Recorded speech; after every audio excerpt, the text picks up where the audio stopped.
naglagsik sa paha. Hindi dito, naglagsik, under press. Dapat sino na to si Kuya Bert. Aron adlaw.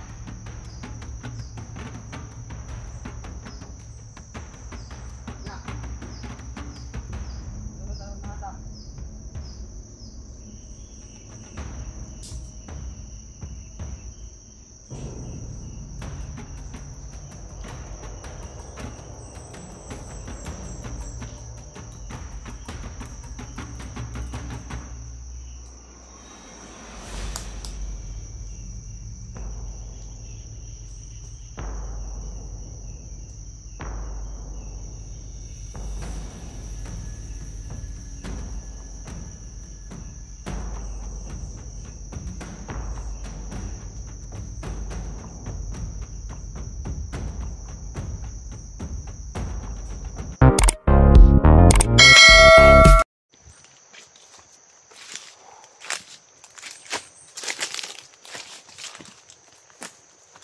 Guys, no, papunta ako sa may ilog guys. Yung kita ko yung video, nasa baba sila guys, sila Bert, yung may ilog. Pero dito pa lang may nakita ko sa unahan guys na parang may nag-uusap, kaya sisilipin natin baka nandun si Bert, no.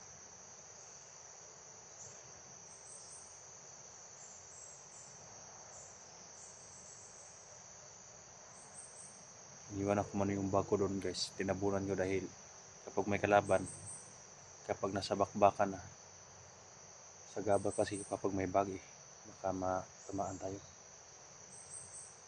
Dito ako dumaan sa may kapihan, punta sa may ilog na.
May mga piring ng pula. Sama niyo po nga pala ba? Kung ilhanan ni Commander Doko yung Commander 3 na taungan kanya sila. Salamat.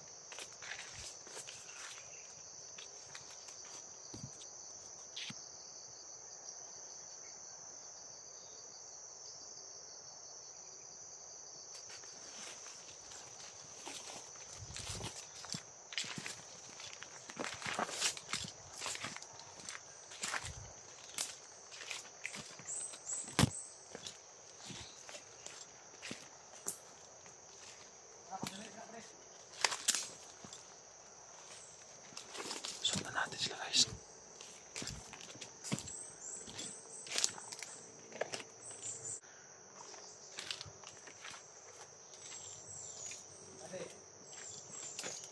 Kailangan karon na adlaw makaabot sa area nga asa na to Patriot River.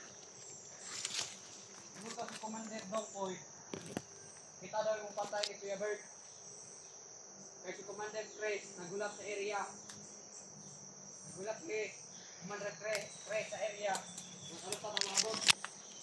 Kailangan karon na adlaw makaabot sa area para patyo na nato si Bert. Dili na to magtag siyam-siyam.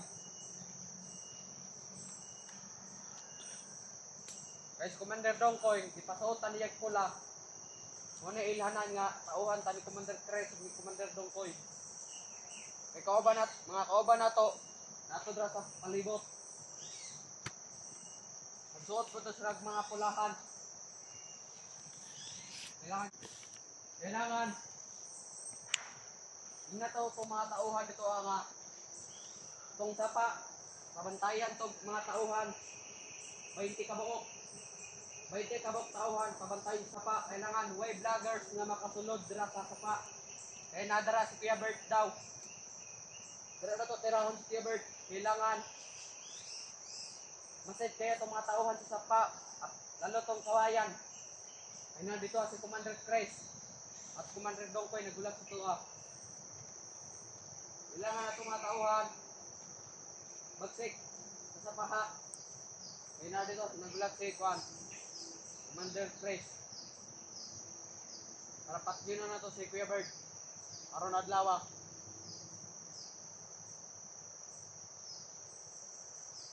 Nya. Sunod na hata.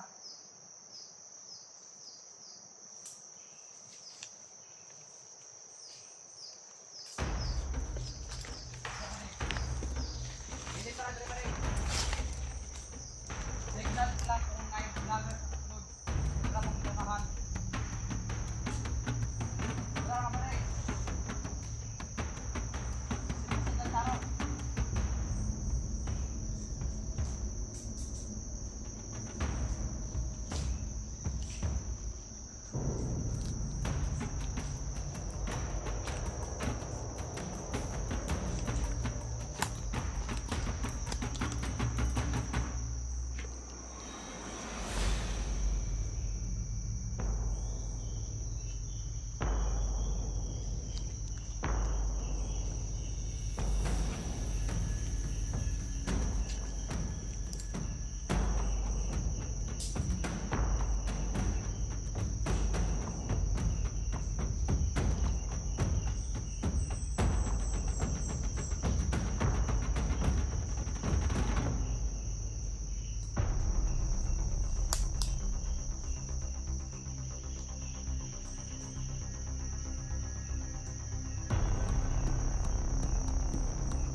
Nandun si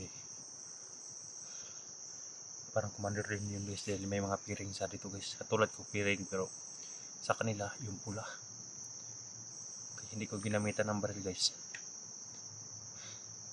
May mga piring silang pula kaya kutsilyo yung ginagamit ko guys, no? Para tadtabin yung liig nila, baka baril hindi siya matablan.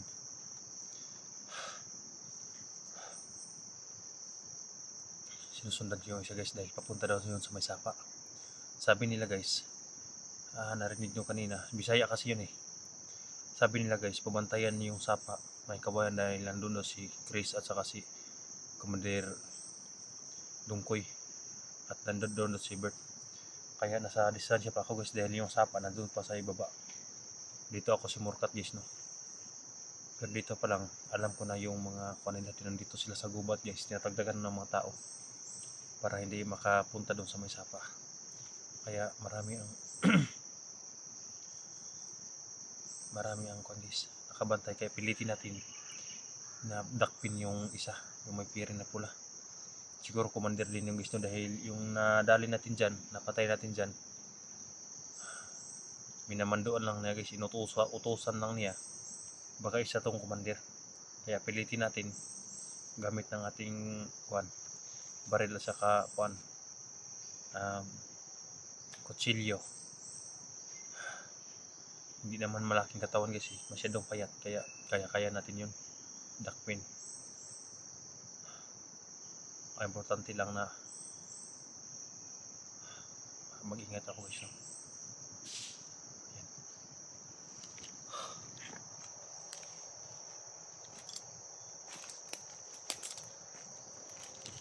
So unahan sila guys.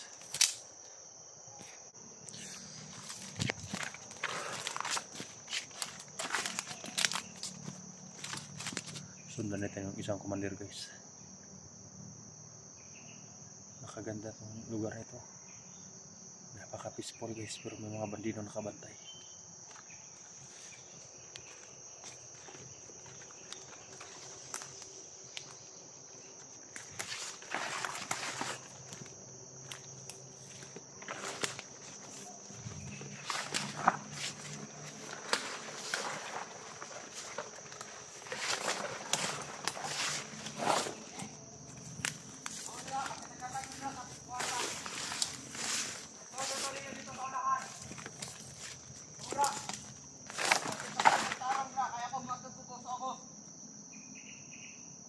Kailangan may vlogger sa makasunod. May karoon daw at lama pag-dis covered. Ako magtabo sa ubos kaya nagulat sa Commander Dongpo dito sa ubos. Kumudrim. May bandido pa sa unahan guys. Muna pagkakatag ko na. Kay karoon na lawa, way vlogger ron makasunod rin na area. Lalo na dito sa Sapa. Ay nasip ko dito ang atong patyon ron sa Quebert. Kailangan may vloggers ron makasunod dito sa Sapa. Masid-masid lang mong tarong. Kung na may makit ang vloggers, patyan ang dito. Kaya ako magdabo ko sa ubos. Masid-masid lang mong tarong ng mga paday. Kaya ako magtanap ako sa ubos. Tura, magkakatag yung dra. Ato dito sa unahan. Nagiling drag doon ka tauhan. Lala ko dra. Magtanap ako sa ubos.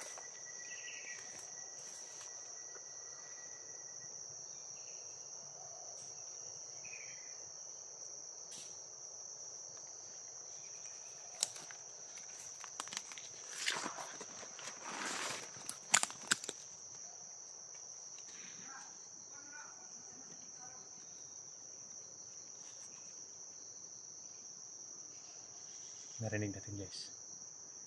Ang daming light sa paligid. May laman doon guys. May armado pa doon. Kaya hindi tayo magkumpensa. Kung maaari, gagamitan natin ng silent kill.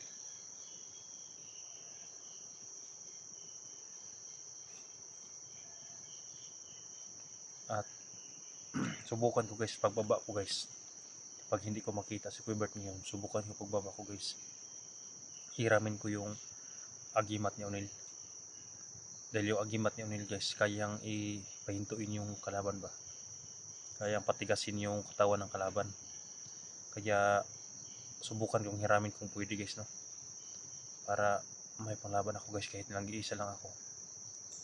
Walang mangyaring masama sa akin. Kaya subukan ko pagbaba guys, no. Dahil nung una hindi ko naisipan guys, dahil sabi niya siya lang daw gumamit. Pero pilitin ko guys na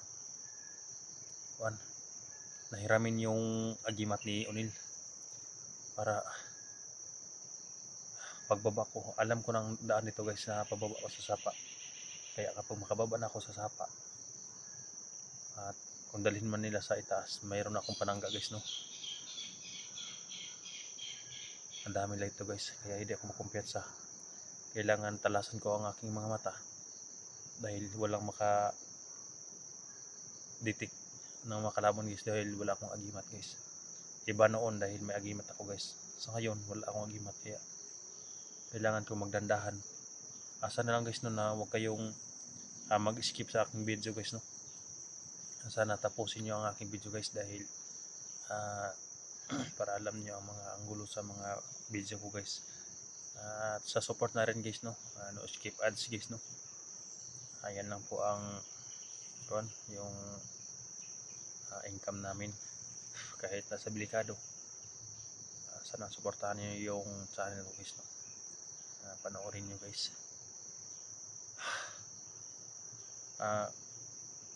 Baya ko kasi yung nasa kagipitan ngayon guys eh. Kaya nung nabihag ako guys, nung natamaan ako ng baril noon, naghahanap din yan si Bert guys, no. Kaya sa ngayon ito ang isukli ko sa kanya. Hanapin ko din siya, ililigtas ko sa kamay ni Dongkoy guys, no.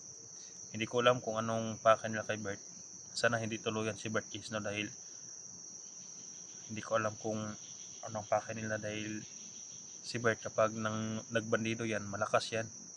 Kaya siguro tinutigis siya para pabalikin sa bandido. Pero yan ang hindi ko papayagan at haharangan ko sila. Yung mga kasamaan, hindi mananaay guys, no. Kaya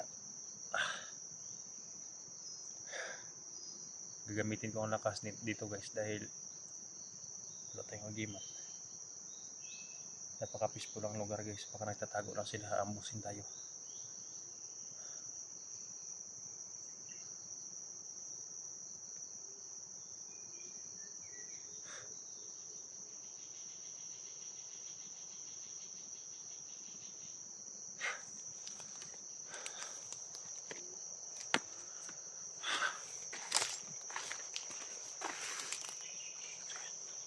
May armado doon guys, oh.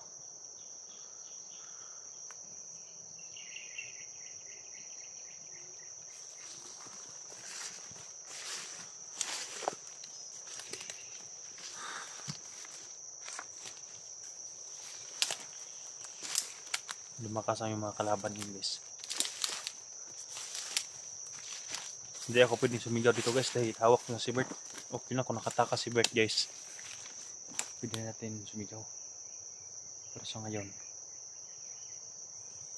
uunahin natin yung mga pinayupak na mga armado para matagpuan natin si Bert. Kung kailan nagbago na si Bert guys, doon pa siya nabihag uli. Tumulong lang siya guys, pero yan ang nangyari sa kanya. Napakalaking lugar to guys. Ayan, nakita niyo. Kaya sana lang makita-kita kami sa mga kasamahan ko dito guys, no?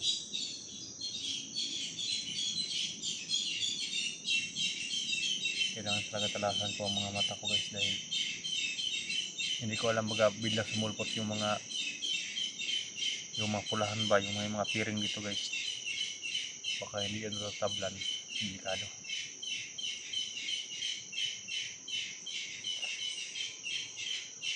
Guys, no, abangan nyo ang sasunod ng video nito, dahil mataas ang oras natin.